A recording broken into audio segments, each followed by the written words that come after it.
হ্যাঁ, হ্যাঁ, এখনও আমি ওয়েট লস জার্নিতে আছি আর আমার ওয়েট লস জার্নির লাঞ্চের থালা নিয়ে হাজির হব খুব তাড়াতাড়ি।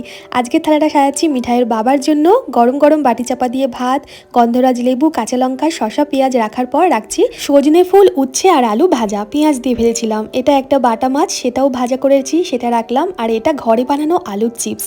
এই যে এখন আলু সস্তা হয়েছে, এখন মাঝে মধ্যেই আলুগুলো পাতলা পাতলা করে কেটে গরম জলে লবণ দিয়ে আলুগুলো 1 মিনিটের জন্য ভাপিয়ে তারপর জলটা ঝরিয়ে নিই এইভাবে।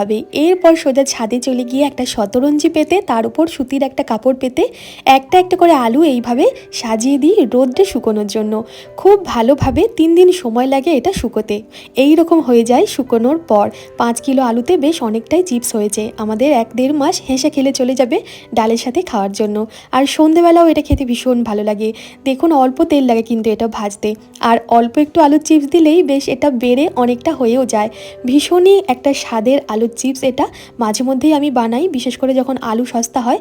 তো এইটাই দেবো আজকে ডালের সাথে খাওয়ার জন্য। আর আজকে মুসুরির ডাল রান্না করেছি খুব সাধারণভাবে, একটু পাতলা করে জিরে তেজপাতা শুকনো লঙ্কা ফোড়নে দিয়ে।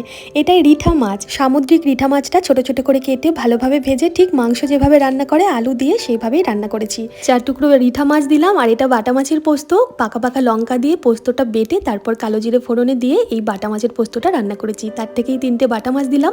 আর যখন আমি চাটনি করি না, ভাত খাওয়ার শেষ পাতে মিষ্টি মিষ্টি কিছু খেতে ইচ্ছে করলে, এটা হলো কাঁচা আমের জেলি আচার। সারা বছরের জন্য ফ্রিজে স্টোর করে রাখি।